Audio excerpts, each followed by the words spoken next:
यहाँ देखो बाल सखा हैं, छोटे छोटे बच्चे हैं, सब मिलके माँ यमुना के तट पर गए। अब यमुना के तट पे कौन ले गया? कृष्ण कन्हैया ले गए। उनको मन में आया कि यमुना मई बड़ी दुखी है, क्योंकि यहाँ कालिया नाग का निवास होता है और उसके मुखमंडल से जहर निकलता है। उस जहर को माँ गैया पीती है तो मर जाती है, बच्चे पीते हैं तो बीमार हो जाते हैं और जीव मर जाते हैं, दुखी हो गए। उन्होंने कहा कि अब मैं जिस कार्य के लिए आया हूं उस कार्य को प्रारंभ किया जाए। उन्होंने अगासुर को मारा, बगासुर को मारा, अनेक प्रकार के राक्षस, पूतना को मारा। माँ यमुना को भी चरण कमल रज देकर उनको सिद्ध किया। देवकी वसुदेव को भी संकल्प बता दिया कि मैं आ गया हूँ, अब मत डरना, अब विचार मत करना, बहुत जल्दी ये जितने बंधन है इन बंधनों से मुक्त कराऊंगा, ये आश्वासन देकर चले। देवकी वसुदेव और यहाँ नंद यशोदा को आनंद की अनुभूति कराई। गोपियां जो कितने पीढ़ी से उनको याद कर रही थी, जब रामावतार हुआ था और भगवान राम के दर्शन करने के लिए वो महिला मंडल गया था, वो सखियां गई थी, वो स्त्रियां गई थी, उनके मन में विचार आया था कि हो ना हो ऐसे प्रभु के दर्शन हमको मिले, ऐसे ईश्वर के मुझे दर्शन मिले और इनका साथ मिले, ऐसा मन में संकल्प लिया था। तो इस कृष्ण रूप में वह गोपियां बनी और गोपियां बन के उनके जीवन का भी उद्धार किया। सतत परमात्मा गए। अब भगवान ने जैसे ही गेंद को लगाया तो गेंद यमुना मैया के कालिया दो में जाकर गिर गई। अब कालिया दो में जैसे ही गिरी तो जाकर वह सभी मित्र इष्ट मित्र थे, वह देख के बोले भैया हो ना हो, कान्हा ने गेंद डाली है, कान्हा ही लेके आएगा, कान्हा तूने गेंद क्यों डाली, अपना खेल रुक गया।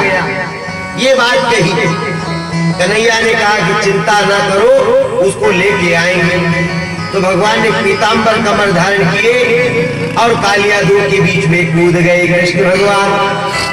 अब जैसे गए महाराज तो वहां कालिया जो नाग था ये बड़ा कठोर और अहंकारी था, नींद का लाभ ले रहा था, गहरी नींद में था। अब उनकी दो पत्नियां थी जो रानियां थी, उन्हें कहा कि बालक कौन है, यहाँ क्यों आया, हमारे पतिदेव नींद में हैं, अगर जग गए और मुख से जहर निकला तो तू जल के राख हो जाएगा, तो हमें हत्या लगेगी, इसलिए वापस चला जा, यहाँ तेरा कोई काम नहीं। भगवान कृष्ण से पूछा तुम कौन हो, उन्होंने कहा कि देवकी वसुदेव की तो लड़का हूँ और माँ नंद यशोदा ने मेरा पालन किया है, इसलिए मेरे दो चार माँ बाप कितने, एक लालन पालन करने वाले और दूसरा जन्म धारण करने वाले। इसीलिए श्रीमद् भागवत कहती है कि जिस जीविका के द्वारा अपना जीवन चलता है, जिस जीविका के द्वारा ये शरीर बनता है, जिस जीविका के द्वारा आत्मसात होता है, जिस जीविका के द्वारा यह जठराग्नि शांत होती है, उस जठराग्नि को शांत करने वाली जीविका भी मां के समान है। क्योंकि ये मत सोचना कि अग्नि ये यही है, ये यहाँ भी भरी है, उसने पहले व्यवस्था बना रखी है, पर इसमें कौन सा कूटा देना, कौन सा डालना, ये तो आपके हाथ में है, आप कौन सा डालो ये आपके ऊपर है। तो गए कृष्ण और जैसे ही खड़े हुए रानियां बोली क्यों आया कृष्ण कन्हैया, तुम वापस चले जाओ, तुम बड़े सुंदर दिखते हो, बड़े छोटे दिखते हो, तुम्हारे घुंघराले वाले बाल हैं, कुंडल बड़े सुंदर हैं, तुम्हें देखकर हमारा मन मंत्रमुग्ध हो रहा है। तुम्हें देखकर कन्हैया ऐसा विचार होता है कि स्वर्ग स्वयं चलकर हमारे सानिध्य में आया है, इसलिए हम विनती करते हैं, हाथ जोड़ के निवेदन करते हैं कि तुम यहाँ से चले जाओ और जाकर तुम्हारे प्राण बच जाए तो हमें खुशी मिलेगी। कहा परमात्मा, लेकिन हम चाहते हैं कि हमारा पति क्रोधी जगे नहीं, उससे पहले तैयार हो जाओ। नहीं माने, उन्होंने कहा कि भैया देखो सुनो, ना मैं आपसे मिलने आया हूँ, ना गेंद लेने आया हूँ, मैं आया हूं तो तुम्हारे पतिदेव के दर्शन करने आया।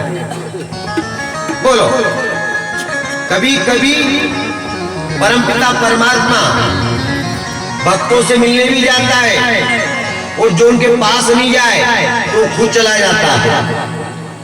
जो अलक्षितता है, बैठा रहता है, वो नहीं आए, पर मेरा परमात्मा मोक्ष करने स्वयं चला आता है। ये देखो ना, आप कथा क्या कह रही है भाई। कालिया नाग दो में है, जल के अंदर है, जल के भीतर है, वो बाहर नहीं आया।